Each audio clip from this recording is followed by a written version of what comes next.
Hello, everyone, and welcome back to the CDL podcast channel. In this episode of the podcast today, the final one of the CDL 2021 season. Before we get into off-season pods, and this one, obviously, you guys know what we're going to be talking about. It's champs reactions. The whole episode's pretty much going to be focused on everything around the champs matches because there's no new news to talk about, really. The no roster mania. Obviously, we just wrapped up the season. At the time of us recording this, the finals ended about an hour ago, maybe less. So kind of pretty raw reactions because things just wrapped up. But yeah, this one's all gonna be focused on champs. Kyle, how you doing today? Oh, it's been a great day. Just was able to sit in the air conditioning and watch Call of Duty all day. It's I don't know about where you're at, but it's been like hotter than Hades where I'm in Michigan where I'm at. So sitting inside watching Call of Duty, watching Faze kind of cement their at least their stamp on the season for like making a bid to be a dynasty team. It was a really fun day. Yeah, I agree. It's also been really hot here, and I was um pretty much inside most of the day. I watched the grand finals sitting out on the back porch because it was actually not that bad here today. But I was getting a little worried there during the finals when it started to become a little bit of a blowout at 3-1, but it ended up getting pretty entertaining in those last few maps. We didn't get the map 9 I wanted, but the last set of maps were honestly pretty close overall. So I was pretty happy with it. But I think we're gonna probably just dive right into. We're not gonna do the normal news section we normally do. We're just gonna dive right into matches. We'll probably go a little quicker over the first kind of batch of matches because obviously they weren't as crucial to the tournament, seeing as they were winners round one, losers round one stuff. But yeah, the first match we want to talk about, we'll just go in order. Is Empire versus Rocker in winners round one. Empire take it 3-0. Kyle, what are your thoughts on this one? This is exactly, I don't know, like once I saw Empire walk out on the stage, I was like, oh man, this team is really prepared. Like, I don't know, just like it gave me like flashbacks of the Modern Warfare Mhm. finals and just how, cohesive and I don't know, just together that Empire played and they they wiped Rocker off the stage in a quick 3-0. They didn't, you know, maybe in the predictions, we're like, oh, we'll give them a map or something, but no, it was a pretty convincing 3-0 too. Yeah, this was possibly the most dominant series of the weekend. To be honest with you, I mean, there were some that are maybe close, but this might have been the most dominant. Maybe along with that Faze NYSL match. This might have been the most dominant we saw a team look. And honestly, my first thoughts about it was you and me are idiots. The fact that we came in and we are so confident that Rocket were possibly going to take this one because we mentioned it too. Don't bet against Crim at champs. It's probably not the smartest idea. And then we went ahead and did it. And honestly, after this match happened, I was kind of sitting there thinking, you know what? Empire are about to maybe do this again. They might go back to back. That was like my first initial thought was they looked dominant. And I mean, all of us were considering Minnesota to be a pretty damn good team coming into this. Obviously, they'd won the last major. But honestly, that's what I thought. I said, oh, here goes Crim again. He's going for his fourth ring. Yeah, and I mean, Illy really stepped up and had a hell of a series. I'm looking at the stats right now. He was the only one to break 10,000 damage. I mean, just a really dominant series from him, and he had a really good event, I believe. Yeah. Just um, yeah, but Rocker just looked flat. They couldn't match Empire's preparedness. I don't really feel like I don't have much else to say about it. It was a really hot 3-0.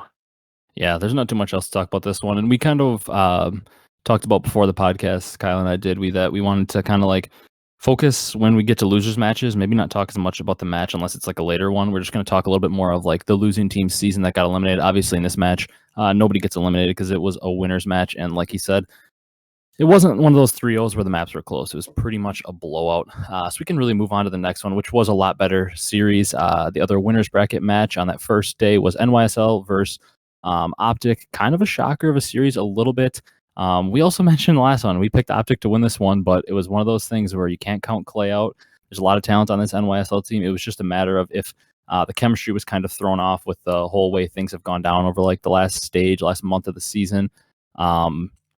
And Subliners take it 3-2. I can go first a little bit on this one with some of my thoughts, but it seemed like kind of the same old champ story for the last how many years? It was Scump kind of trying to will his team to win the game. If you look at the stats here, he was 96 and 76 overall in the series with a 1.26 KD. Next highest on the team was Dashy with a 1.08. Envoy really struggled in this one with a 0.8. And OpTic came out just not even swinging at all. They lost the first hard point, almost getting 100-point clubbed on Checkmate, which that's also something to talk about a little bit on. We could talk about a little bit after you kind of give your thoughts, but Checkmate hardpoint, what was like pretty much an auto win for OpTic early on in the year, they really fell off on it late in the year, it seems like. I don't know if you think the same. Yeah, I mean, Checkmate's one of those maps where you can start. I mean, I guess with any hardpoint map, you can start stringing some, some hills back to back. And it seemed like at the beginning of the year, OpTic was so good at that P3 under the plane hill. But yeah, they lost it 250 to 110. Yeah, and back to the stats. I mean, like everybody but Hydra went neg in the series overall. So it was just really surprising. Didn't really. Yeah, I mean, once OpTic went down, 2-0, I was kind of like, oh man, they might just like lose full, but they did bring it back and almost completed the reverse sweep. Yeah, when they won that Apocalypse hardpoint 250 to 96 in map 4, I honestly thought that OpTic had the series in the bag because that's kind of like you win a close 3-2 control, and then Scump goes crazy 29-16 in that game 4 hardpoint. I kind of thought, they'd won 2 straight maps, momentum had swung. It was time for OpTic to take them out on a raid, especially because they lost Express Search, but OpTic always seems to lose Express Search, I swear. And map 5 was raid, a map that they're a little better at. And Scump, this was the map I believe he started out like 7-0 or whatever. And I honestly thought that OpTic had this in the bag, and they blow it. But if there's anybody that's going to make OpTic lose a winners round 1 match at champs or an early match at champs, it's always Clayster or Attach, I swear. And of course, Clayster's on this team. But kind of a shocker. And honestly, at this point too, like all my initial reactions seemed to be wrong. I thought Empire was maybe going to do it after that first one. After I saw New York win this one, I kind of had this thing in the back of my mind that I was like, you know what, maybe this team is going to put up a pretty good fight against Faze and win it. But I mean, we'll talk about that a little later. That clearly wasn't the case. Yeah, I mean, like I'm just so impressed with like the whole event from Seth, and he really just stepped it up early, and I don't know, like you said, just willing his team, but the format of this tournament, it's one match and you're down into losers. It's not like there's a pool play and then you kind of get warmed up that way. OpTic came out just a little bit flat and it sent them down to losers pretty early. Yeah, we can move on to the next set of matches too and get into losers. The only other thing I wanted to mention about OpTic, but we can talk about it more when we kind of react to their season as a whole in their losers match. But OpTic has always been a team historically, even when you go back to the Dynasty roster, that they seem to start a little slow on tournaments, which is why pool play is so great for them because they lose that first pool play match. And there's 4 total matches. They heat up, they win 3, they go 3-1 pools, make it out, and they're fine. But it's like been the story all year. They seem to lose every one of their first round winners matches because they're a team that kind of has slow starts. And in this current format, you can't do that. So I think they were kind of just a bad fit for this format with the way things working. Scump and formal teams are slow starters, and that happened here. But the next match we got, we go into our first set of losers matches in losers round 1. And that same Thursday, Rocker went down to play LA Thieves. I tweeted LA Thieves will win today. I was wrong. I thought I might have been right when the map 5 got forced, but I kind of was just overthinking things because Minnesota are arguably the best search team over the last couple months. But LA Thieves falls 3-2. They win both hard points, lose maps 2, 3, and 5. I don't think we need to talk too much about the match in this one, obviously, because it didn't have that much of an effect on the tournament being such an early match. But we can kind of focus here on thoughts on LA Thieves season. Yeah, well, I mean, I think they had 8 or 9 roster moves this year. You might be underestimating it. just really it's their first year in the CDL. They, I don't know if I think you touched on it maybe once before, but like they kind of a delay in getting into the roster mania following the Modern Warfare season because of the of Hecz selling back the team selling back the LA spot to Nade. So maybe they weren't able to target like I think they said they wanted Priesta, and I forget if there was one other name that they dropped, but or maybe Vivid. I'm not sure who exactly they wanted, but Yeah. yeah, I mean, just kind of an unfortunate year. You had Slasher in and out of the team. You had Hook join the team, leave the team, join the team again, then leave the team. TJ Halley was looking like maybe the best player in the game for maybe a map or two, really early on in the season. But yeah, I mean, and if there's one thing we know about Nadeshot, it's that he's not going to tolerate that for another season. No. I think he's going to do whatever it takes to build up a team that you know he and if he keeps JCap and Mud Dog on the payroll, I'm sure that they'll have a lot of input into who they want. And like we said, we think probably Octane is going there, but that's a conversation for a different day. Yeah. But yeah, I would definitely look for them to be a consistent top 4 contender next season. Yeah. I agree with a lot of what you said. I think I'll pretty much offer my thoughts on them as well, and then unless you have anything to answer back on it, we can move on to the next one. But honestly, the season for LA Thieves, the story is I agree with you with the roster changes they made. I think the story is almost missed opportunities because I mean, you look at this roster, regardless of how bad of a series John had in this series. I mean, he was negative 42, 59, and 101 with a 0.58. With the rest of the team having positive KDs in the series and honestly playing pretty well. But it was just a year of missed opportunities. Like, I don't think anybody looks at this roster here, even with John on it, and says this team didn't have the talent to be one of the top teams left at champs. They certainly had the talent. I just feel like they didn't have the time with how many roster changes were made. And like for a little bit there, like I think if they don't drop Slasher in the middle of the year, they maybe finish like a little higher at champs. Maybe that's only top 6, but I think they have a chance to finish top 6, top 4, make a run. If maybe they don't drop Slasher mid-year so they can keep developing kind of the system, because when you have Slasher on a team, you play in his system, and that was kind of thrown off with him not playing in the middle of the year. With the way John struggled, you almost wonder maybe if they would have kept the normal roster with Tej in there, and then Draza in, maybe they would have been a little better. I don't think Tej would have dropped to 0.58, and honestly, with how close this series was with them winning 2 hard points, all they maybe needed was a guy to drop a 0.8, like TJ maybe could have, and they would have won this series, and who knows what happens. But yeah, that's my general thought. Series year of missed opportunities. I don't think, like you said, Nadeshot won't tolerate losing. I also think they have one of the best groups of people to find talent and coach up. I think JCap, one of the smartest minds we have in COD, and Mud Dog, so far in his short tenure as like a GM type figure, one of the best roster builders. He pretty much started with 100 Thieves and BO4, obviously built a championship roster there. Last year, built an overall pretty good roster on OpTic LA, but obviously unfortunate circumstances online. And this year, he had a lot of talent, just didn't seem to work out. So that's kind of the thoughts for me. Missed opportunities.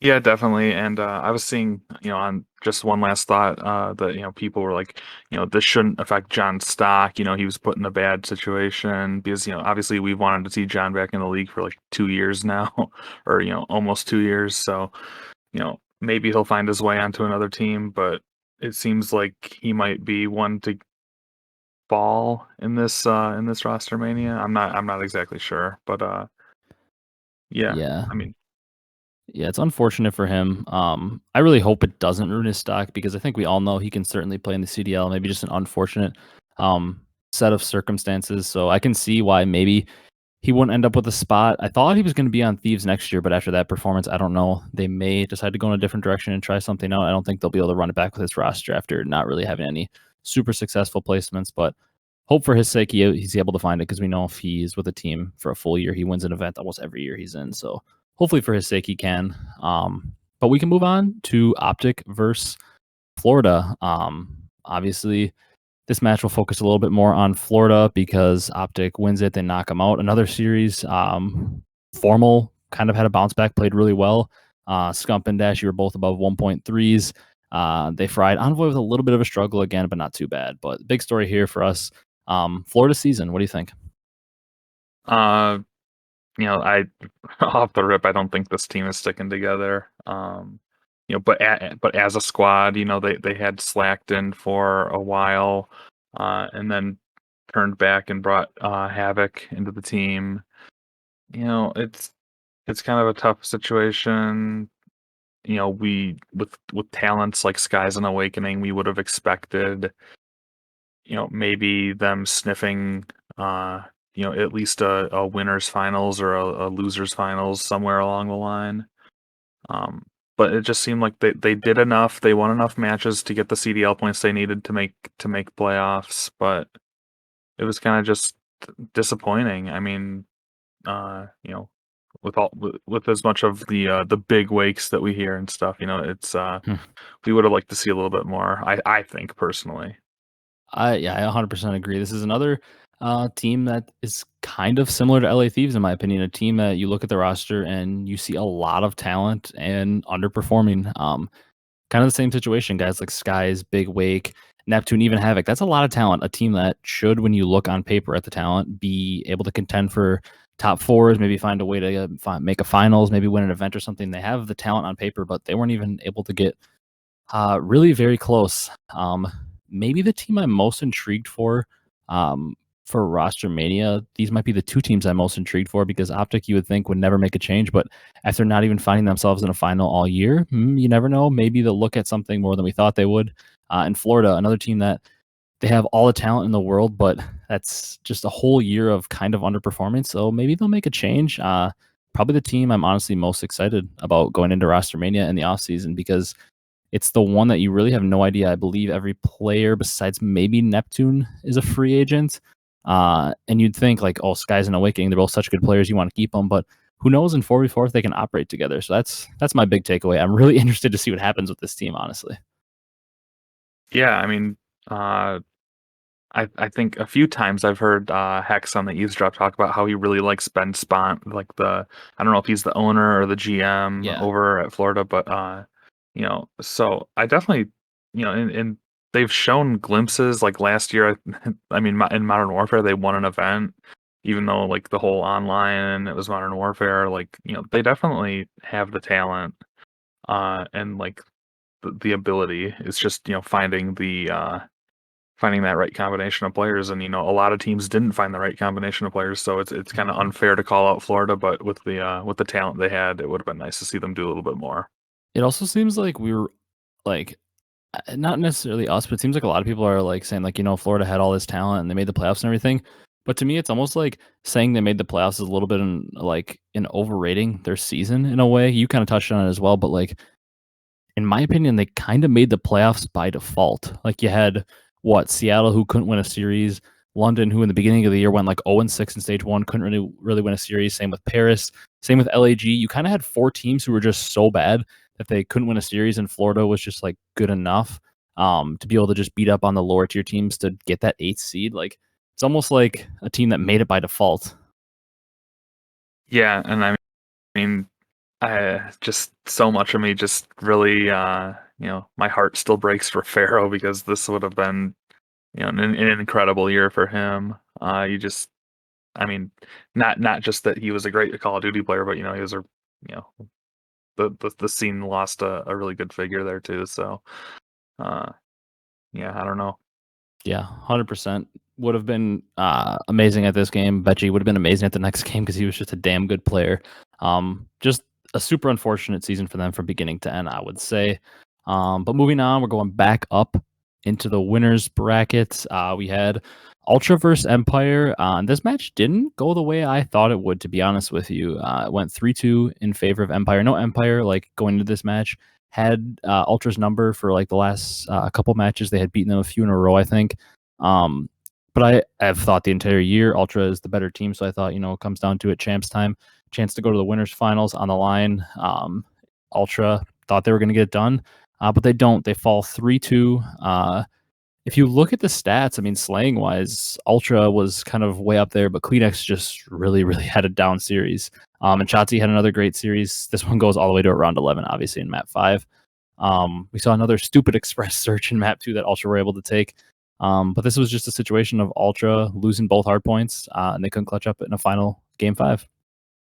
Yeah, I mean, this is kind of where I thought that, Ultra is starting in winners round 2, so like they don't have a map under their belt. They're still kind of, they're coming off of getting reverse swept in the grand finals of Major 5.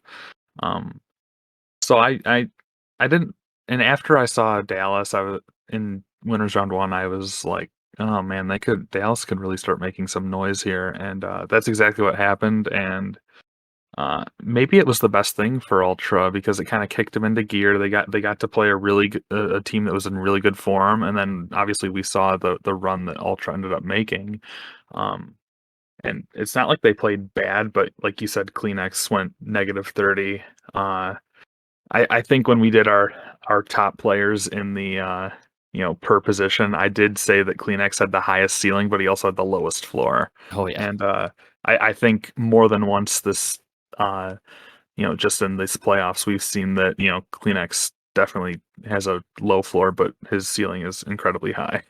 Yeah, I 100% agree. I was actually just kind of thinking about that um, as you started to talk about him. I was going to say something about that. If you actually look over the course of the respawns in this series, in that map 1 raid hardpoint where they lose 250 to 183, Kleenex goes 14-28. Carried over the control that they won 3-1. He goes 11-19. And then go to the Moscow hardpoint where they lost 250 to 118, and he goes 14-23. That was his best KD in respawn in this series, which was a 0.61. So the respawns were just a massive struggle in this one for Kleenex. And honestly, that's kind of what I tweeted about it during the finals. A lot of people were saying like Bance is the X factor, Bance is the X factor. But really, since stage 2, Bance has been pretty consistently around a 1, being the IGL, kind of just helping this team get in positions to succeed. To me, the X factor has always been Kleenex. Like you said, one of the highest ceilings of any player in the league, but also one of the lowest floors. You can really have some bad series. And I mean, despite how bad he played, they were in a map 5 round 11. I think the tournament maybe goes different for them if they're able to take this one. Obviously, there's a decent chance they still lose to Faze in the winners finals, still end up losing, but they position themselves in the winners finals, and you never know. The veto advantage and everything, although we say it's not much of an advantage, just confidence of them maybe going to the grand finals with no losses under their belt. Maybe a different tournament for them. But yeah, I 100% agree with your take. The story of this is the inconsistencies of Kleenex, but you know what? With how good he can be at times, you kind of have to live and die by it, because sometimes like this, he'll have a bad series and potentially lose you the series, but other times he wins you series. It's just kind of a live and die by thing. And I think as his career grows and he gets more time, he'll end up being more consistent. Yeah, I totally agree with that. All right, I think we can move on then, because this isn't a losers match. We don't have to talk about somebody's season ending. But we move on to the other winners round 2, series that really wasn't a great one. Faze versus Subliners, first match of the tournament for Faze, which is still unbelievable to think about that at Champs, a team. Their first series happens in winners semis. But I mean, we don't have to spend too much time on this series. I don't think it wasn't a losers match. And Faze just, they were playing a pub. I mean, they dominated New York. Yeah, it was. I mean, the 3-0 on the Garrison control was just like, it was a beatdown of. I think just end the map. Just end the map. We don't have to see the last bit. Yeah, Like we knew about 10 seconds in. When we saw him running y- off spawn, we knew the map was over. yeah, I mean that's just. I mean Garrison is just such a like. I think I was DMing you today. I was like, I don't like Garrison. I appreciate that it's a you know it is a competitive map, but there is just like you cannot make a single mistake, and No. time, like even if you make a bad timing, like like we say COD timing, it's just like even a bad COD timing can cost your entire team the map. So yeah, I don't really have much else to say on this entire series, just phase dominance. Neither do I. I mean, you look at, all you have to do really. We always say KD isn't everything, but when you look at an overall series statistics and you see 2 guys in Arcitys and Abezy's with 1.13s, and then Cellium and Simp 1.133 and 32 respectively, and then you look over on the other side and you've got a bunch of red on the top KD at a 0.9, you kind of know how the series went. But that's about it. That's not a losers match. Don't have to talk about subliner season on that one. So we can move on to our actual losers matches from round 2. The first one being OpTic versus Ultra. And this was actually, it didn't go with the distance, didn't go at map 5, but this series was super entertaining. The maps were honestly overall pretty competitive. The first 2 weren't really amazing, but man, that control and that game 4 hardpoint were really awesome maps. Oh yeah, I mean Scump going off and back jungle, by like kitchen spawn and stuff was ridiculous. On they're trying to break P4 basketball. You just wish that maybe they could have pushed it to, a map 5, but it just wasn't meant to be. The narrative of Scump carrying his team at champs continues. OpTic season comes to an end. I think I, I don't know what I don't want to get into this whole like roster prediction stuff, but like I don't want to. I think it's time for Envoy to step up. I feel like the community makes a lot of excuses for him. Like he can have like 5 bad maps, but then his one good map is like enough to make up for it. I really like Envoy as a player, but it seems like he keeps falling into his bad character habits of like overextending or over pushing without a trade. Hmm. Dashy still has a little bit of immaturity in that regard as well, to overcome. And I mean, even though Dashy had a he had a really good series statistically, yeah, I just think that you know I I, I don't know, just Scump carrying the team and then he gets let down. I was kind of down bad after that myself.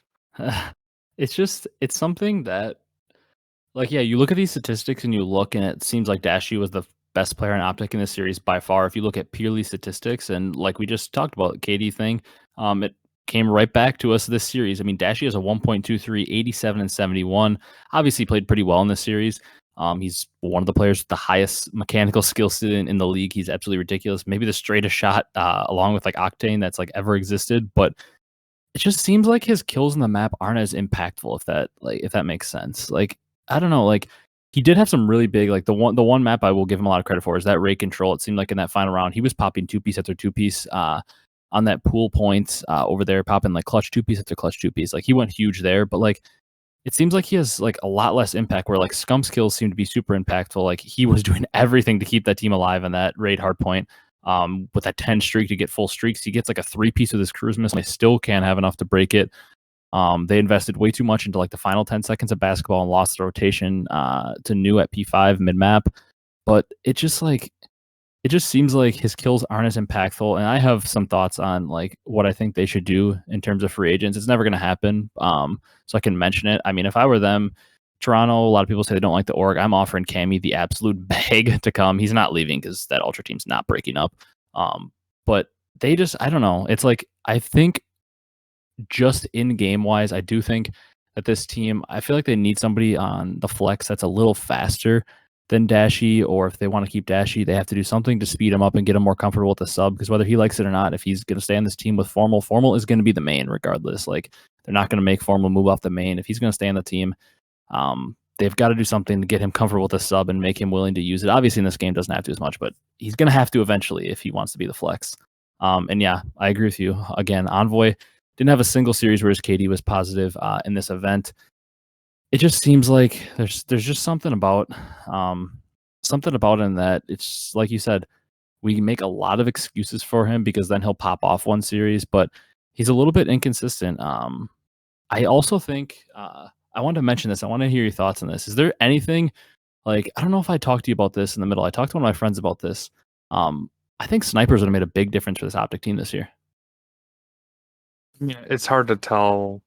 Yeah, I mean, definitely. I think the speed of the game, though, it would have been really corny. Like, if you just, like, hop out. Like, I'm thinking about hopping out in cutout for raid, like, and you're trying to get the pool push from, like, bottom bedroom. It's like you just pop and, like, you almost have to pre-fire the sniper to, like, get it. I would have liked to see it on, like, a Moscow or a Miami maybe, but like these smaller S&D maps, it almost seems like it would have been like really fast. But we would have had to see smokes as well, and we all know like we were trying to fix smokes for like 3 months, and then we kind of just gave up on that. But yeah, I would have really liked to see snipers. That's kind of the bottom line for me. But I kind of forgot about snipers like halfway through. I was like, just the meta and what we were seeing with like the Krigs and the was like Do I really miss it that much? I guess not, because I just kind of got used to it. Yeah. For me, I don't know. When I play League play, I have one friend that like all he loves to do in search is snipe, and he's a really good sniper. So we pretty much use it all year. We said screw it, and he was using it for a lot of the year, and it made the game so much more fun. Like the sniper battle, because a lot of people in League play used it as well. The sniper battle makes the game more fun. I'm like a proponent for that makes all the difference in search because I think it makes search a lot more interesting too because like people got overconfident in this game and they were just willing to push any lane because you didn't have to worry about a sniper as long as you like had cover near you. You could get to cover if you got made one shot by an AR or something and get a trophy down. You weren't going to get naded. It just made search a lot like more like TDM like where you can just hit anything. Like how many times did we watch Express where they just sprinted onto the bomb site or raid where you just sprint into ring and you just head bashed for the first blood or something like snipers don't allow you to do that because if you have Dashy or Cammy or Simp, probably like the top three snipers, those three, just sitting somewhere with a sniper and like watching a lane kind of cuts that off. You have to play more strategy to maybe stun him out or smoke him out. Like you said, smokes are broken, but we didn't use a lot of smokes in Black Ops 4 and snipers were still a thing. Because smokes had like the charge on them, where you didn't get them every round. But like, I don't know. It's just to me, that's the one thing I'll say for this team is I don't know if you agree with this, but OpTic's respawn, besides that one stage where they struggled, their respawn was pretty much good enough to be a championship team. It was always just their search. I mean, they just couldn't get their search down. And I think that's the one redeeming quality that could maybe make them a championship team next year if they decide to stick with the roster like they probably will, is Dashy with a sniper in his hands can change a game in search and destroy, and that was their worst game mode this year. Like the stat always came out, they could never beat any of like New York, Faze, Ultra. They could never beat the top teams, Empire and Search and Destroy. That was the mode. That was their downfall this year. Couldn't beat a good team in Search. How many game fives did we see them lose to Ultra towards the end of the year to get knocked out of tournaments? Right. I think that the sniper next year is the one redeeming quality. Dashy going off and Search and just like being the best player on the map. Could maybe save them next year because I think people forget that like that's kind of how Dashy really got famous was BO4, his crazy snipes. Yeah, but I mean, talking strictly about the Cold War season, you've got to adapt or die. Like you can't Yeah. like OpTic can't be sitting at the hex quarters and be like, well, if we just had snipers and S&D, we would have won 2 majors and champs or something. Like you can't make these BS excuses. And I mean, I understand that snipes have always been an integral part of like the competitive scene. I'm not trying to take away from that, but like it was pretty evident or really early on in the season that we weren't going to get smokes fixed, the one-way smokes, and snipers were still kind of just like hit scan, like very like I don't know. There was a lot broken with them. Like every time I get sniped in league play, I almost want to smash my controller because like it's like you barely see somebody and it's like, oh, headshot, you're dead, or like I don't know. But yeah, I mean,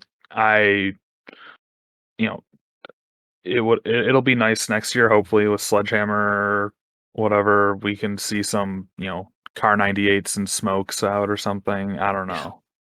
Yeah. I guess my final thought on it is I heard this in a podcast somewhere. I don't remember. I think it might have been Dashy talking about it at some point. Like GAs are GAs, they're cool and everything, but at some point the fans pay the bills. Like if the fans don't watch, you don't get paid. You don't have a league.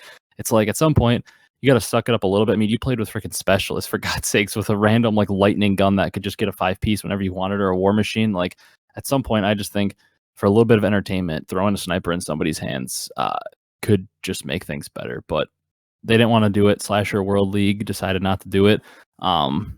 It's really honestly whatever. They were never going to have it. But at some point, like if we have to go another year without snipers in search, I think I'm going to lose my mind because that's my favorite aspect of the game is the strategy of setting up your sniper for success. Because the snipers were definitely broken in this game. They were like aim assist was crazy, like you said.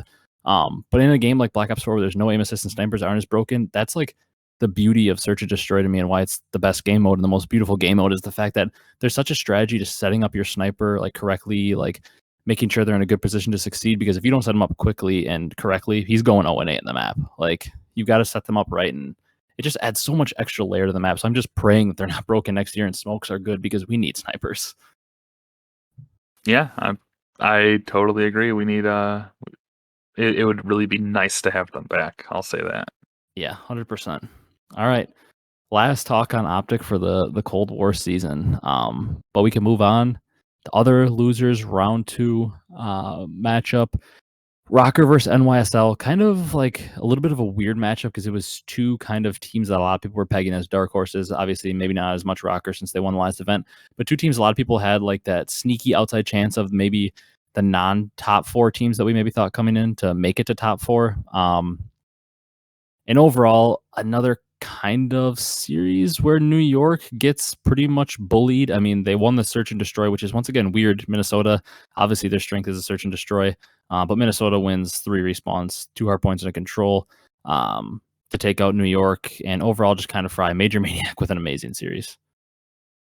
Yeah, I mean the Rocker really kind of stepped up from their opening round loss, and I don't know. I mean, New York just they were just flat across the board. I mean, Clay didn't have a great series. Asim, was -38.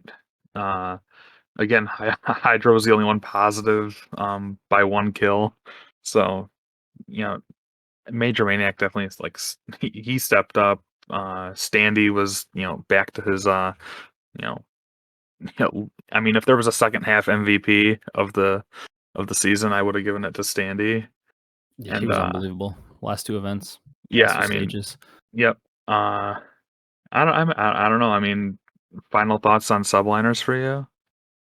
I kind of almost put them in that same boat as I said with Thieves, but with more success they had in the season. Kind of a year of missed opportunities. I mean, for a little bit there, I mean, what was that, stage 3 where they made it all the way to the grand finals? And then after that, they bring in Hydra. Like, it seemed like how many times were they like that team where it was like, Faze is 1, Ultra's 2, but subliners are right there at 3. I mean, for a lot of the year, we had them above Empire, we had them above OpTic. You had them above all the other teams that you considered the best. Like for a little bit there, it seemed like they were that team. Like they could just like get one hot event and they could win a major, they could win champs, and then all of a sudden, Clay takes his break. The chemistry of the team just gets destroyed, and they just aren't able to rebound. It's weird. I wonder what happened there because a guy like Clay is back-to-back world champ coming into this year, and um, unfortunate circumstance obviously finds him on New York, where he's forced to leave Empire, but like, it just seems like a team just missed opportunities. That's honestly the one thought I have for New York this year. Disgusting talent, but um, just kind of crumbled when it mattered most towards the end of the year. Yeah, I mean, I definitely echo all those. I mean, I think it really turned when ASIM couldn't get to the US, Yeah, and you're they right. had to bring in Desi for stage 4, I believe it was. Because yeah, Decimate was on land. Yep. Yeah, you're right. Yeah. And then the next land Clay was gone. And DC was in. So I don't know. I mean, I really I mean, even I think I had New York almost above Ultra at one point with like how dominant they looked at certain points throughout the They year. were so dominant in the middle of the year at hardpoint. Oh yeah, I mean they were not losing. I mean they weren't losing a respawn. Uh, their control was really good too. Yeah, I mean definitely a missed opportunity. Um, I think Clay was for the longest time just making the mental excuse that it was like, he was doing a lot of the coaching. It was like he got thrown to the wolves, yada yada yada. Maybe if he had like been all in on the like, this is a team that can win, so we're gonna play like champions or something. I don't know. But yeah, and then half the year was online too. More than half the year was online, so maybe that kind of affected a veteran like Clay as well. Yeah, I mean, I who knows where this team is going, but yeah, I think of all the teams that didn't win a major or an event, New York is definitely probably the best in my opinion, or they had the highest high of like at least making it to a grand final. Yeah, them and Dallas would probably be right there Yeah, together. yeah, yeah. I knew I was forgetting one. Yeah, Yeah, those 2, Dallas they both made definitely. one final, but yeah, I'd agree with all that. I kind of forgot about the whole ASIM thing, but you're 100% right. That kind of is where the turning point was. Before that, they were right there. They were like that third team that we always thought like if they catch Rocker or Faze on, or not Rocker, Ultra or Faze on a bad day, they're going to find themselves in the final again and maybe have a chance to win it. Um, I wonder where things go. Obviously, we'll talk about that more in a different podcast in the off season when we start to see things shake out. But I wonder the Empire falling short? Do they bring him back to go back with Shotzi and Illy and Krim? Do they maybe bring Clay back, move Krim to the flex or something? I wonder. It seems like Clay still really, really likes Hydra. I wonder if they maybe decide to move on from like Mac and Asim if they don't get along and just move forward with Clay and Hydra. I wonder how things go because it seems like every player in this New York team is deserving of staying because they all had such good years individually, but it doesn't seem like they're going to stick together with the way things ended. They don't seem to be like a cohesive unit. So I'm another team I'm very interested to see because everybody in the team deserves to stick around. They all, I mean, Mac was like a walking 40 bomb. I think he had the most 40 bombs. Hydra, obviously an unbelievable talent. Asim, probably the best year of his career this year, no doubt. Really came into his own, and Clay is Clay. So like all these guys deserve to have a spot. It's just weird that they're going to be moving around. These are going to be some guys, I think, at least two of them probably that we see on new teams that could inject some life into some teams.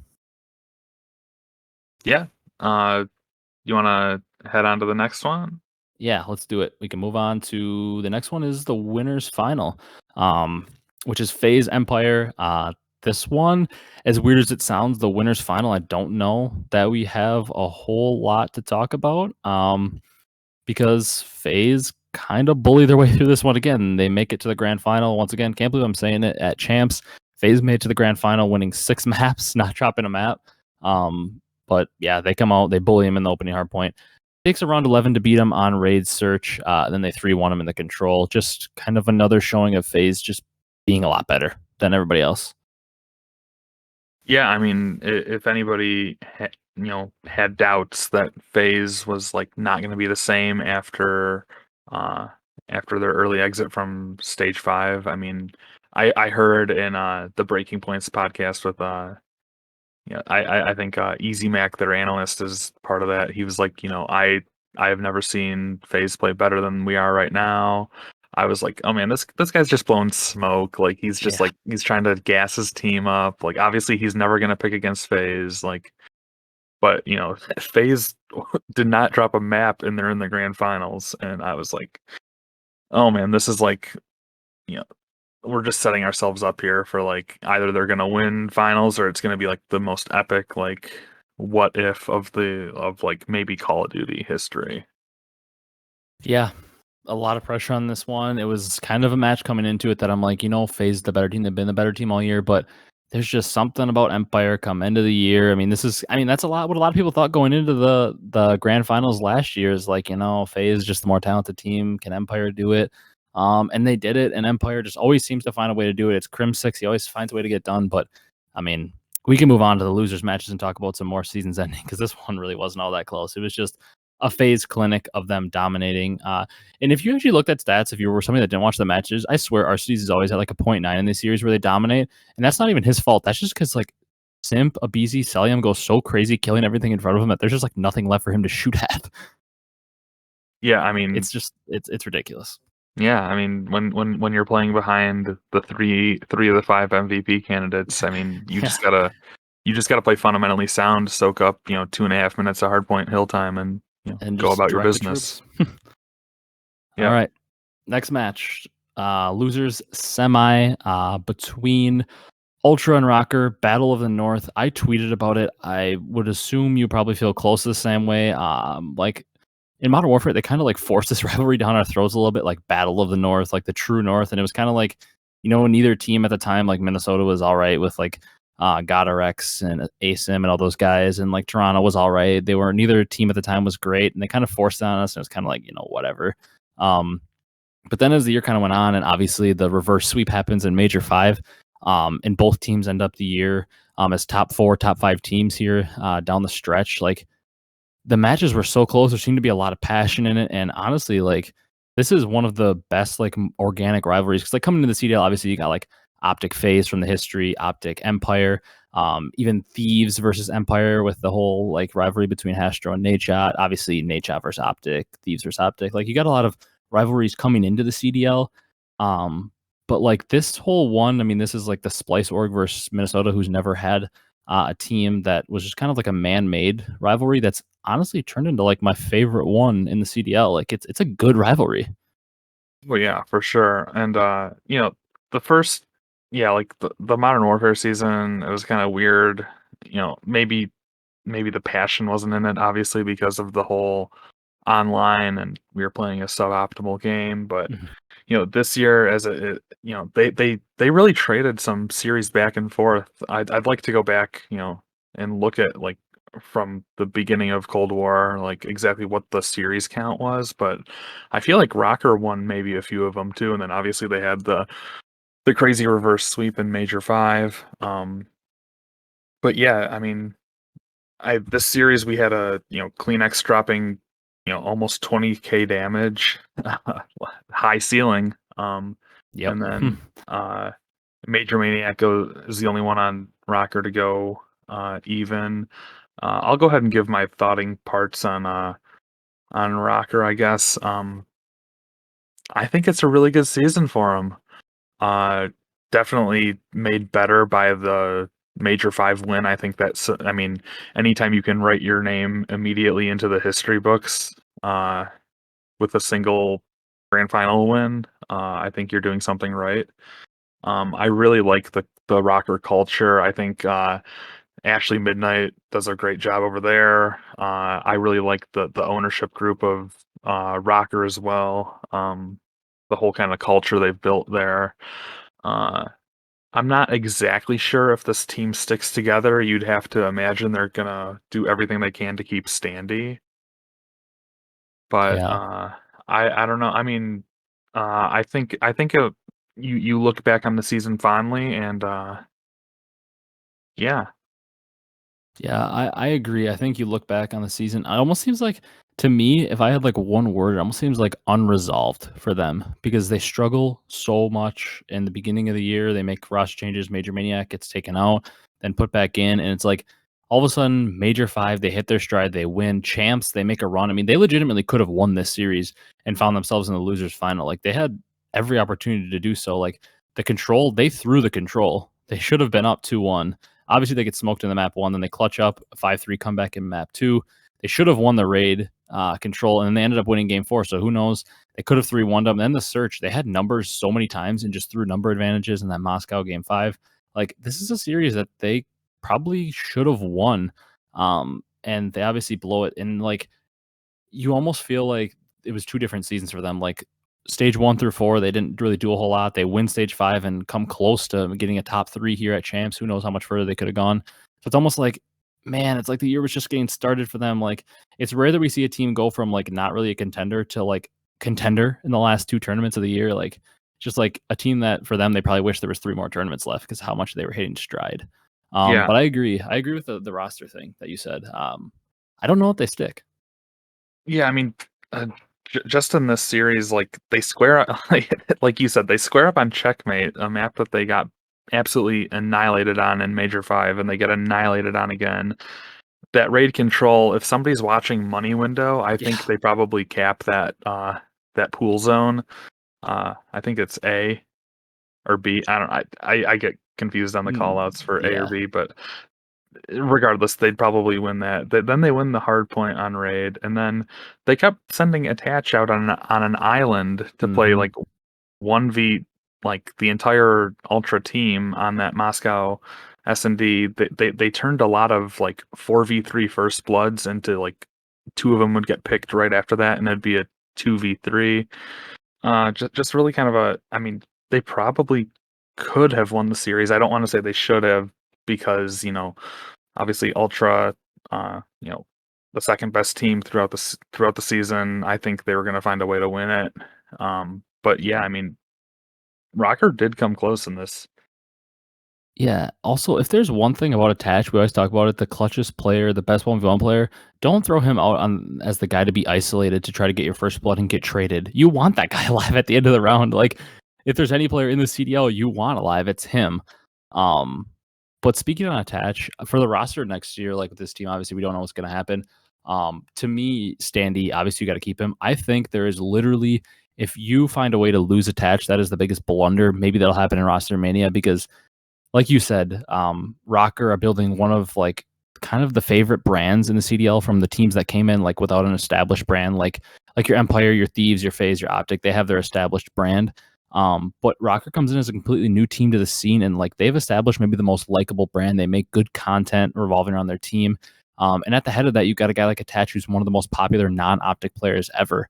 And he's a very likable player. He's an easy face of the franchise, really good guy, it seems like, from everything we've seen. And he's so easy, so charismatic, easy to put in content. Like, to me, like, you've got to build a franchise around this guy, get you a lot of fans, and do it in a genuine way that's like really organic and likable. Like, to me, they've got to keep this guy for not only, like, it's not like he's like a bad player, and is good for content. Like, he's a great player. He's super clutch. He does everything you need. He's a good leader. I think he'd be great to help develop Standy and kind of teach him the ways, because he reminds me a lot of Zuma with his gameplay. And we've obviously seen a lot of Attach and Zuma success over the years. I think this team looks at like a Clayster to come in, or a Slasher, and I think Major Maniac might get the short end of the stick here, but he'll land on his feet if he does. There's no reason he needs to be dropped. But I don't know. This team could also run it back because of how successful they were at the end of the season. They might think, hey, we can just roll this into next year. But we can move on unless you have anything else to say about them. No, let's go ahead and cover the losers finals. All right. Losers finals. A rematch of winners round 2, Empire versus Toronto.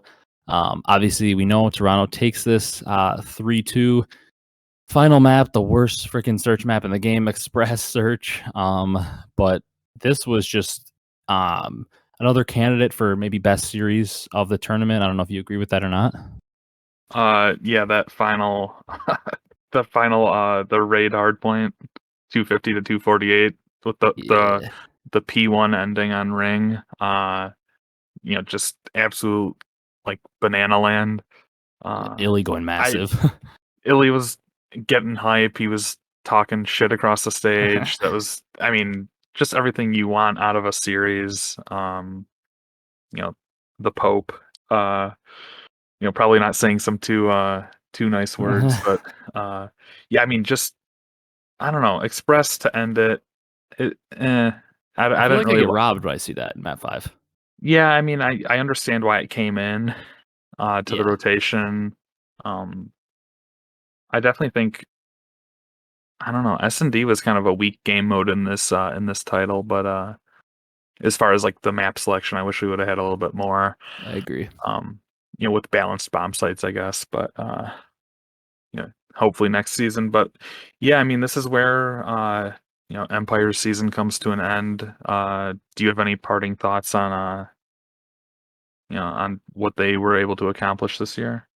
I would say, like, they finished third in the regular season in points. Obviously, they finished third at champs. Like, that's nothing like to be ashamed of, like, too bad. It just feels like another year of like disappointing for what their standards are. Like, obviously, finishing third by 5 points in the regular season standings, finishing third at champs, like, that's a good overall year. Nothing to be super ashamed of, but like, for the standard we had set for them being the defending champs, we expect them to they have the reigning MVP. They have the GOAT on their team. And they have another super talented young player in Illy, Vivid, or whoever was on the team at the time. Everybody was very talented on this team. Like, we expect them to be able to win one event, since there are 6 of them on the year. And for a while there, they were finishing. I think they finished like top 6 at an event. They only made one grand final. Like, a kind of a disappointing year, but you saw a lot of flashes. You saw that Shotzi can consistently be an MVP candidate, which is good for them. Crim6 isn't slowing down at all. Illy towards the end of the year really picked it up, kind of came into his own. I think it was just a weird year ever since the whole Hook thing. I think they were poised to be a team that had a decent chance to repeat. One of the better chances we've ever seen for a repeat in COD history, because a lot of times rosters don't even last the next season when people win, or they break up early in the year. And this team ended up breaking up again, but it seemed like they had a decent chance to repeat. I think things just went downhill since the Hook thing. I think they were just kind of caught in the back foot. Vivid was amazing. And definitely made the team better, but it was just like almost too little too late, because they didn't have a full year to really get him developed in. And I mean, we saw what he was doing towards the end of the year. He was an amazing fit for them and definitely made them a better team, but just kind of a year falling short for Empire. Yeah, I mean, I would definitely say, obviously the 5v5 to 4v4, they had to get rid of Clayster. We thought, they're keeping the Zio trio together. And then obviously Hook leaves under, still disputed circumstances, I guess. I don't think Krim has released the transcripts yet. No, he so to said off speak. season though, so maybe soon. Yeah. How many more cease and desist orders does he have to write up? I don't know. But yeah, I mean, it seems like that's almost been an afterthought now. But I don't know. I mean, I definitely I think they had a really good season. Um, Obviously, not having any hardware to show for it is kind of tough. But when you had Faze winning 3 majors and champs, it doesn't really leave a whole lot of room. You had obviously Ultra and Rocker winning the other 2 trophies. So yeah, I mean, it was.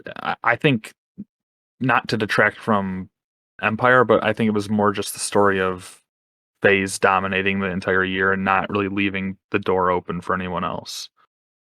Yeah, I would agree. My final thing I wanted to offer was so a lot of people just memeing Illy for his 0-7 map 5 performance, but like I mean, a lot of times when you see a donut, it's like, well, that guy sucks. But I mean, he was actually left in some of the worst situations I think I've ever seen in a search and destroy. Like I saw somebody, I don't remember who it was talking about on Twitter, but they were 100% correct. It was like maybe JCap or Nameless or somebody, I can't remember who, but they said something about every time in a post plan situation, Empire was just splitting up. Like they weren't even like remotely trying for a trade. They were just relying on themselves to win one-on-one gunfights, which can work against certain teams, but when your one-on-one gunfights are against Insight, Cammy, Bance, and Kleenex, 4 of the most talented players in the CDL, it's usually not going to be a recipe for success. And Illy was always finding himself with 2 players challenging him how they're supposed to, and he was by himself just getting picked apart or left in like a 1v4 to get picked apart. Like the dude was just not put in positions to succeed. And I mean, he's a world champion. I mean, you saw what he did in the map just before that to clutch up. Like it wasn't a situation of somebody choking. I think it was just a lot of unfortunate circumstances. I mean, Krim went 3-7 in the map, which is a bad stat line, but we know Krim isn't choking very often. So that's just my final thoughts. Just kind of a down season for Empire in terms of no hardware, like you said, but a team that if they decide to stick into next year will be right back probably in that top 3 conversation with a chance to win every tournament. Grand finals time? Yep, grand finals time. I would say, I mean, we've only had 2 Call of Duty League CDL finals. This one definitely surpassed last year's final. It was a lot more entertaining. Obviously, the team that was the best over the course of the year takes it. Atlanta Faze. We can start out just talking about the series and then maybe get into our thoughts on Ultra's year if you want to kick things off on your thoughts on the series. Yeah, I mean, I thought the series was exactly what I had imagined. A 5-3 to Faze. I don't know if I'd have to somebody check the transcripts. Is that what I predicted? I'm not sure, but Yeah, I 5-3 is what we went with yeah on the predictions. yeah I would. So I mean, I didn't I didn't see it going all the way to a game 9. I mean, maybe for pure entertainment, I wish it would have, but you know, they traded opening map picks. I think Moscow was Faze's pick and Express was Ultra's pick, and they trade those like so. Um, and then Faze rattle off 3 maps after that, and we're looking 3-1, and it's like, oh man, is Faze just gonna steamroll this? It's not. We're gonna be done like faster than some best of fives go, and then Ultra bring it back on the Miami, and then they go they trade maps from there on out, and Faze is just able to close it out in emphatic fashion on that APOC. I mean, you had Cell raining down artillery and cruise missile. Um, the writing was on the wall when those streaks started coming in, and I think it was poetic justice for Faze to win, uh, given that they had been the dominant team the entire year. Um, I'm not even going to look at stage 5 for them when I'm evaluating their legacy on this game. I think when people look back on this title, it'll be that of the Faze dominance and the potential beginning of like a legacy dynasty team. Yeah, 100%. I think I echo everything you said pretty much, and I think that 5-3 is probably around where I expected as well. I will say though, I think if round 11 on Express goes Toronto's way, they win the series. I don't think it could be understated, and I don't think it'll ever really be talked about because it was map 2, and it tied the series at 1-1. But I don't think it can be understated how big of a momentum swing it would have been if Ultra were able to take that round 11, go up 2-0, with a chance going into raid control. Obviously, Faze dominates the raid control. I still think Faze would have won that. And I still think there's a chance they would have won that raid hardpoint that they dominated as well and made it 2-2. But the momentum swing was so much different from FaZe winning around 11 to them being down 2-0. And I think regardless, Ultra would have also won the Miami search. I think it would have played out the same way for those next 3 maps. But I think Ultra would have been then up 3-2. Probably lost the garrison control, been 3-3, and have a chance to take raid search, be up 4-3, and have 2 cracks to win it. Like, I think the series could have gone a lot different if Ultra are able to take that. But it was just a momentum swing. FaZe gets rolling. I really think it was so perfect for them. I think it was a good strategic play for them to get that Miami search on map 5. Because if there's one thing you know, FaZe, when their guns get hot, they're unbeatable. And that's what happened. Through map 4, FaZe's guns had heated up in those 2 respawns. And Miami is the perfect killer for hot guns. I mean, the map is so slow, it can cool you down and get you back in a series, calm things down. But honestly, a valiant effort from Ultra. Like, there were multiple chances. That garrison control, they could have won it. I mean, Bance was going massive in top green to try to keep them in it. Like, it was absurd.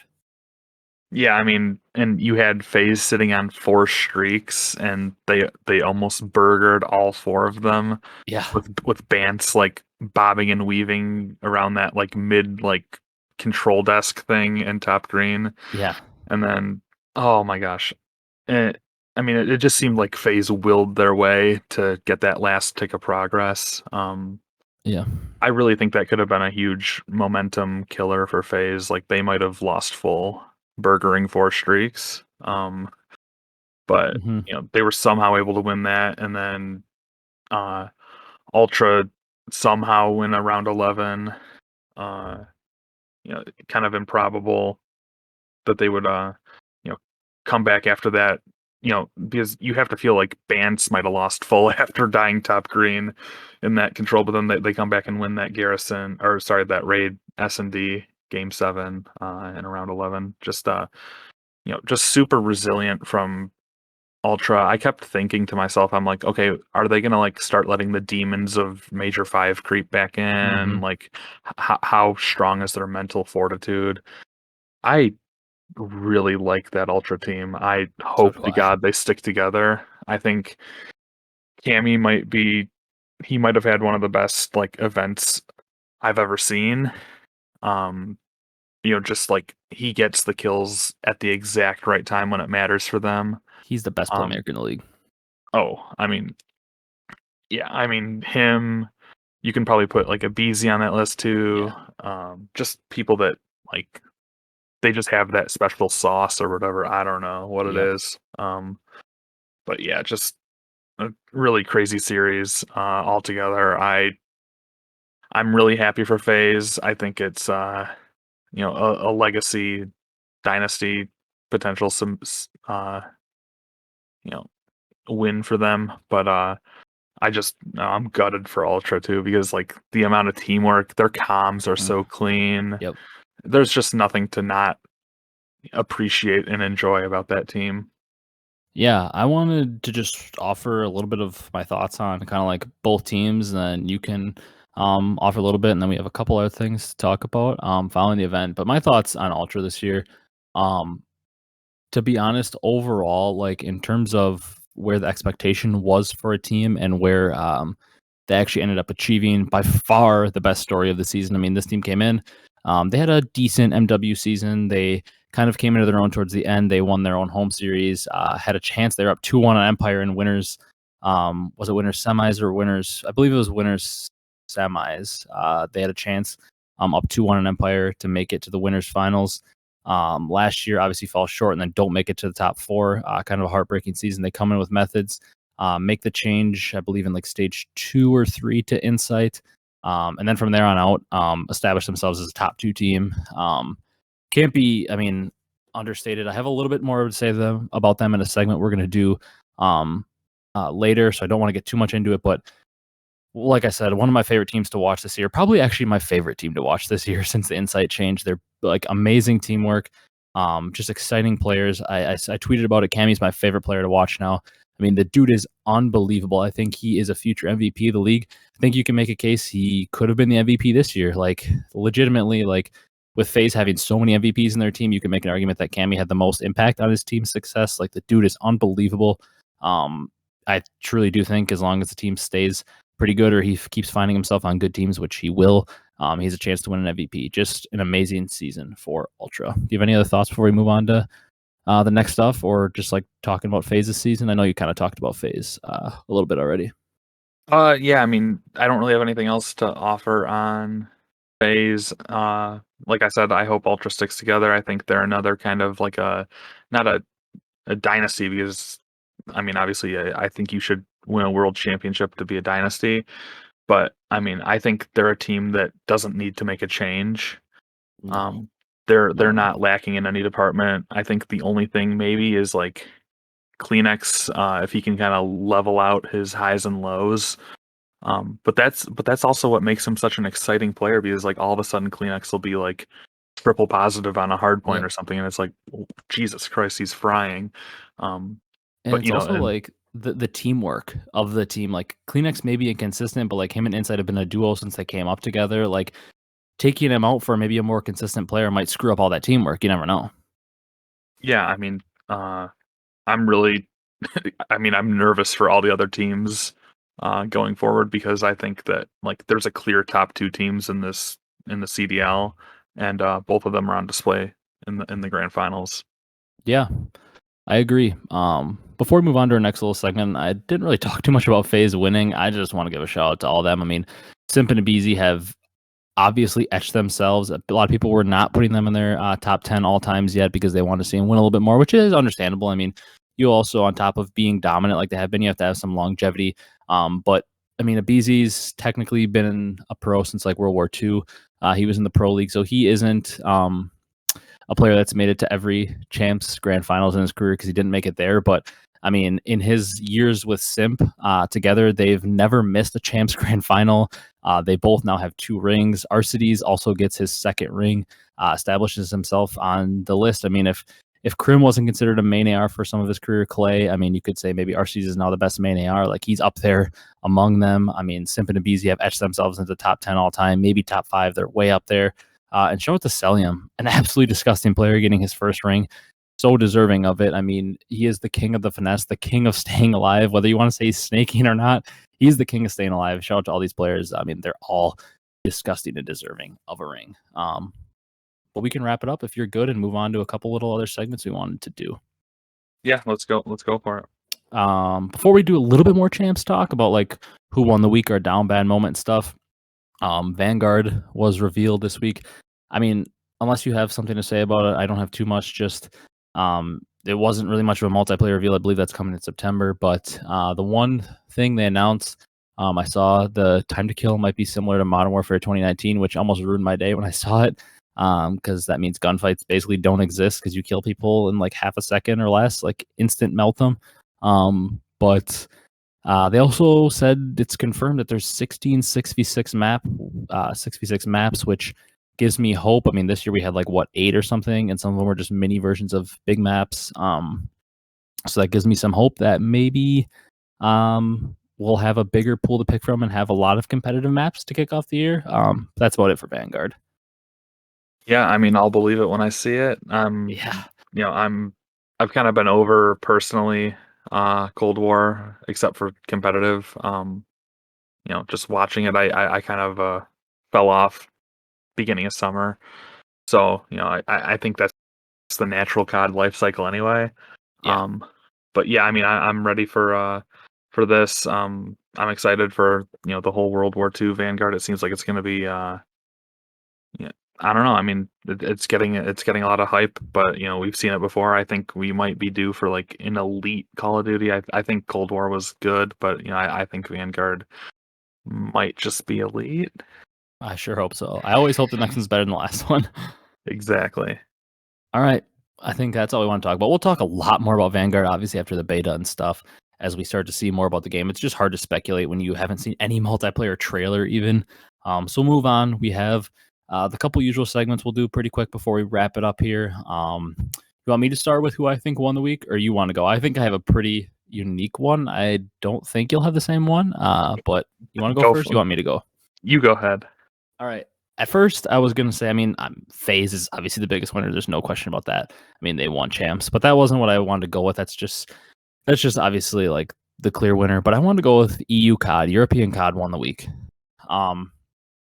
Vance cemented himself as the EU GOAT. I mean, obviously no European player has ever won champs, but he was on the one European team before Ultra this year did it again. He was also on this team that ever won an international event with NA teams, APAC teams, all of it in it. He cemented himself as the EU GOAT.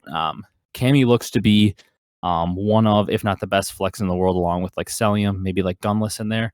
And he's like one of the few true flexes left. Like he pulls out a sub, he dominates. He uses the AR, he dominates. He proved to be one of the best players, one of the best flexes. He's going to be a flamethrower type player for years. He's going to win you events, he's going to lose you events, but he's going to be exciting doing it. I mean, Insight looks like he's poised to be a top AR for years to come. And 3 of these 4 players, being Kleenex, Cammy, and Insight, were basically on essentially amateur teams just a short time ago at Black Ops 4 champs. I mean, these guys were basically on AM teams, and now they're on the top 2 team that just finished second and put up a great fight against a dynasty in the champs finals. And this is just great for the EU COD scene because it shows that their AMs can come in and they can hang with the top players. I mean, we're talking about Simp, Abezy, Arcitys, and Cellium as some of the greatest players to ever live. And these guys that were just a short time ago EU amateurs came up and really gave them a run for their money. So this might propel more EU AMs to get their shot in the league as more spots and expansion comes. So I think EU COD just won a lot this weekend. Yeah, that's a really good one. I definitely appreciate the EU scene and all the talent that they have to offer. It's kind of been hamstrung by lack of expansion. Mm-hmm. Yeah, I guess we could talk more about that in another podcast down the road somewhere. But who won the week? And kind of another one I wasn't expecting. But I'm gonna give it to Lando and Study. Yeah. I think their transformation from the beginning of their like duo casting partnership to what we were able to witness in a LAN environment right now at Champs was a really good transformation. I think they cemented themselves as like that kind of third caster spot, obviously behind Maven and Merc and Miles and Chance. But yeah, I think I really enjoyed the casts that Lando and Study did this weekend, and I'm looking forward to them hopefully getting more LAN opportunities with CDL, Vanguard, and everything else going forward. So yeah, just bravo to them. Yeah, they definitely improved over the course of the year.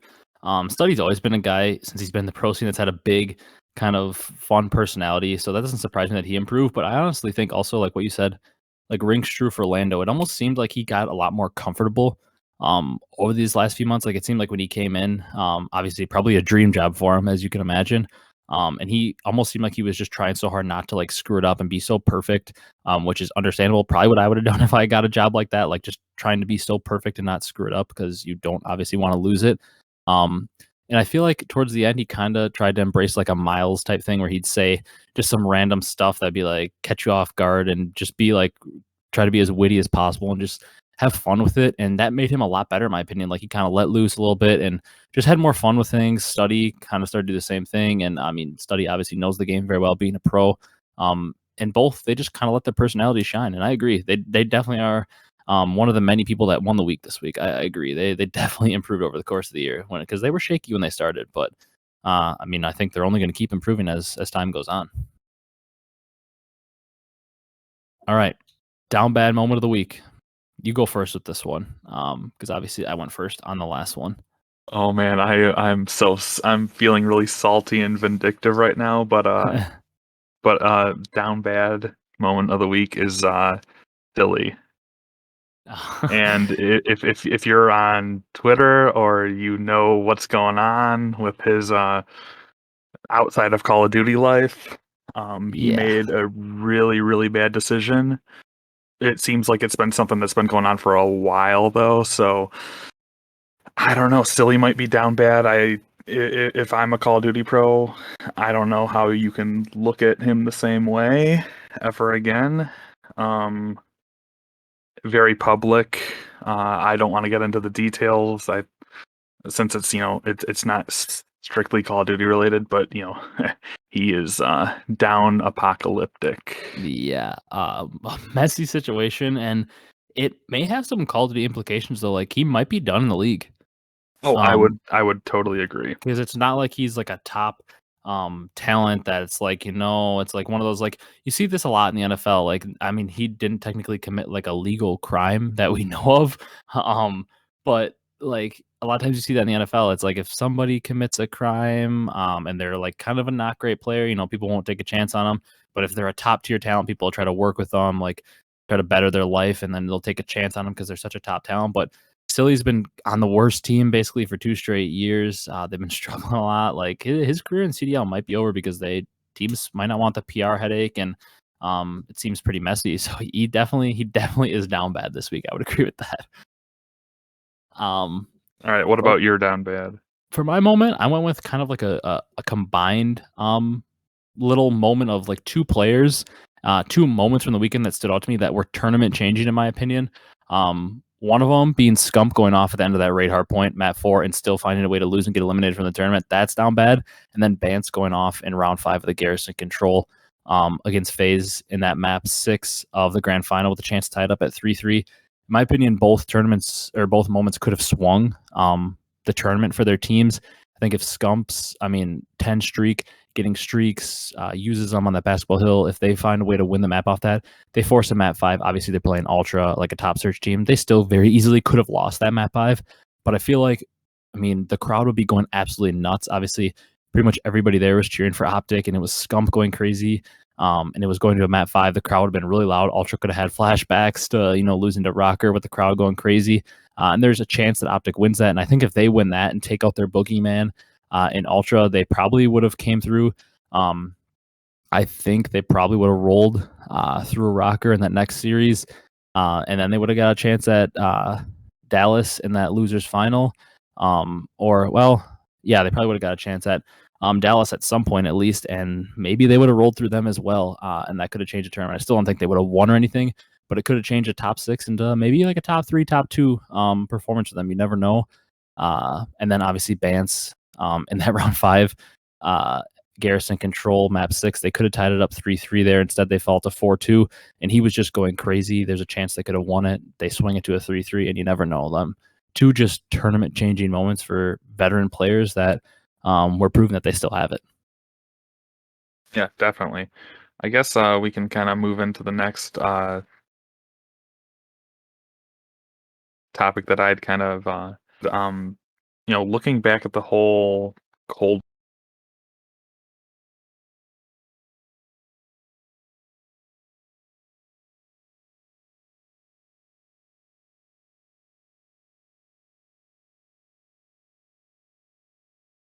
War.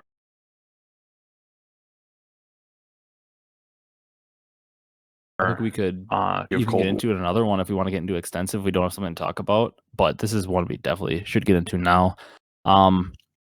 My like first lasting thoughts on the lasting legacy of it is it's the year we got back to LAN. Not the best game maybe, but certainly better than last year. I think it's certainly like at least a mid-tier competitive game. I think the maps coming back from Black Ops 2 definitely saved and helped it a lot. And it really heated up and became a really great year once we hit Major 5 with fans. With the Rocker comeback, the Surge upset, Faze getting eliminated early, just a lot of great moments. It almost seems like a what if type of game now that we've seen land with fans towards the end of the year. It's almost like we got a teaser of how good the year could have been with how crazy the moments were and stuff. I used the word earlier for the Rocker season. I think the Cold War lasting legacy is almost unresolved again. Feels like early in the year, people were like, God, this game is just not that fun to watch. And me included, I was kind of like, it's not that great to watch. And that was maybe partially due to online. And then we had Major 5 and Champs with fans screaming in the background on LAN. And it led to some of the most amazing moments we've seen in COD in a while. It's kind of like a year of what ifs to me. Like, just LAN with fans was amazing, and I wonder what could have been if we had the whole year. Obviously, we couldn't because of, the world, the way the state of the world was. But yeah, a year of what ifs to me. But overall, kind of a mid-tier COD. It could have a lot worse legacy. Yeah, I think we kind of go back to the lack of original good competitive maps. I think we were kind of hoping that Treyarch would have more like traditional 3 lane, maybe a few like bob and weave cutouts in between the lanes and stuff. I think I was really underwhelmed with the lack of like original maps. I feel like they had to really like lean on the crutch of bringing back raid, standoff, and express. Um, so I was a little bit disappointed there. Also disappointed with the one-way smokes and the lack of snipers. I I wish we could have had that in. Uh, but I think what really shone through for me was like how good the competitive gunplay was, and just the amount of like storylines and series that we got out of the year. I think that really saves it for me. But I agree. I'm gonna put Cold War. At least like initial raw thoughts. I'm gonna put it in my mid tier. Um, Yeah. it doesn't really like. I don't think it stands up there with like the Blops 2 or Blops 3 and stuff like that. But I. I'm really impressed. I think it was a good competitive season. But maybe it definitely leaves a lot of stuff on my wish list going forward. Yeah, it seems like that perfect when you make a tier list of competitive CODs, seems like that perfect stereotypical like BC line game where it's definitely better than the worst ones, but it's definitely not as good as the best ones. It's just that right there, that average game that maybe had potential to be a little higher if we had LAN all year. And like you said, snipers as well, sniper smokes. There's a lot of things that could have made this game hit that like good to elite level. But they just weren't there. Some because of the way the world was, with not being able to be with a bunch of fans, and some with them just never feeling the need to add flinch to snipers or something like that. But I would agree. I think we're kind of on the same page. Kind of a mid tier game that had a little potential to be higher. Yeah, definitely. All right. I think that's about all we had for like um official topics. Before we really like outro the video, I wanted to give a shout out to everyone that's been tuning into the podcast, obviously, because this is not the end of the podcast or anything by any means, but the end of like the actual official um, season around Cold War. Kyle was going to offer a couple like little previews for potential off-season podcast topics, and if he says something that maybe you guys agree with, you can echo it, or if he doesn't mention something that you guys think would be a great idea, you can obviously comment down below. I mean, any ideas are going to be welcomed, because obviously you guys probably have some great ideas that we haven't even thought of. So I'll let Kyle preview maybe a couple off-season things we might get into, and then we'll kind of wrap up the video. Yeah, I mean, definitely something that we'll be covering. Hopefully, is obviously Rostermania is a big talking point, and there's probably who knows if it's going to be a long drawn out process with like roster moves, or if it could be over a few months, or it could be within a few weeks. Everyone knows where they're going, so we'll kind of just take that as it comes. Um, I really wanted to talk about the like the whole Hook situation. Obviously, if Krim ends up dropping, that we'll have some like current events to discuss. But like even going into like the whole like Adderall and substance stuff that was brought up in Hook's video, I think that would be something to bring up in like if the league is ever going to address that stuff. And obviously, you know, if you guys have any suggestions too, obviously you guys are the ones that listen to this podcast. We want to talk about the stuff that you guys want to talk about.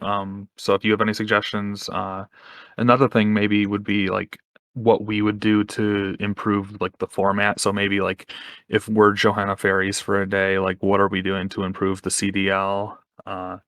Just stuff like that. We want to fill up the we want to not like disappear until Vanguard, but at the same time like we uh we'll be looking for topics. So if you have any more suggestions, obviously toss them in the comments or DM one of us on Twitter.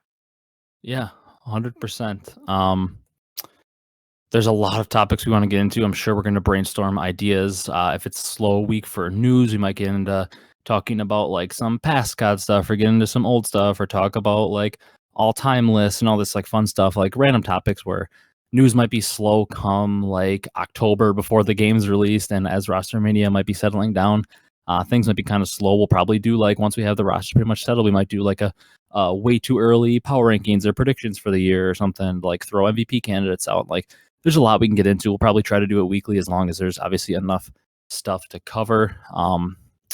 But lastly, I wanted to give a shout out to Kyle also for joining on the podcast kind of late in the year, out of the blue, because I mean, I had some burnout in the middle of the year. It's hard to do it kind of on your own. But I mean, when Kyle came in, it kind of was a rejuvenating thing where it gives you somebody to kind of like bounce ideas off of and to have like an actual like back and forth conversation within a podcast, which I mean, at certain times, obviously we each can get into like a monologue where it's not as much back and forth, but like just the ability to, I mean, I might see something one way, Kyle might offer something, and I'll be like, huh, like that's something I never thought of. So I think just having someone like Kyle to bounce things off of, first of all, not only made it a little more fun to make the podcast, even during this regular season and hopefully coming up here into the off season, but it also, I personally think that it raised the quality of the podcast as well, and allows us now with the little extra time we can put into it to maybe try to get it on more like specific audio platforms that are more designed for podcasts like Spotify and Apple. But that's something we're going to look into in the off season as well, as we maybe get a little more free time where we're not having to watch 16, 20 hours of COD every weekend to be prepared for a podcast specifically for gameplay reasons. But Kyle, anything else you got to say before I wrap it up, do a little outro and we get out of here? I mean, I want to obviously shout out you for taking a chance and bringing me on the podcast. I mean, I don't think we'd ever heard each other. I mean, you'd never heard my voice until we hopped on a call one day, and I was pretty confident that it would work. But you as the founder, taking the chance to bring on a co-host and stuff, I think that's really really special, and it's given me a lot to look forward to as well. And I'm looking forward to continuing to improve how we do it, and hopefully growing in listenership and viewership and stuff would be exciting as well. But I think we have a lot of good we have a good basis to go forward from, and I'm just looking forward to doing that. So yeah, I think this is a good spot to kind of bid adieu to the Cold War season and welcome in Roster Mania.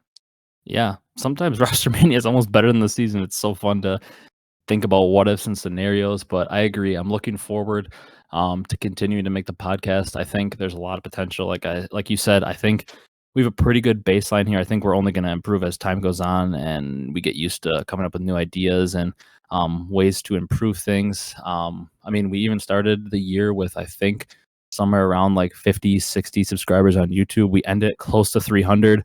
I mean, obviously, that's not like some massive, huge game, but that's pretty good from starting something out of nowhere. So I'm looking forward to where things could potentially go. But I think that's going to wrap it up for this episode. Um, Obviously, Cold War season's wrapped up. We're going to get into roster mania stuff. I want to thank you all for watching not only this one, but the entire year. Obviously, it's been a year that I'll say I definitely enjoyed watching more than last year. Helped to rejuvenate me more because I was really enjoying the game a lot. Hopeful for the game next year. I hope it's really, really good. Just leave a like, comment, and subscribe if you enjoyed. Like I always say, especially comment down below your thoughts on some of the champ stuff. Obviously, there's a lot to cover, a lot of matches. Maybe the team that we thought was going to win won it, but just comment below your thoughts. Obviously, a lot of EU fans are a little down bad because of the way Ultra loses, but it was a big year for the EU scene. So yeah, leave a like, comment, and subscribe if you enjoyed. And we'll see you in the next one as we start to get into our off-season topics. Thank you guys so much for watching, and have a great day, everyone.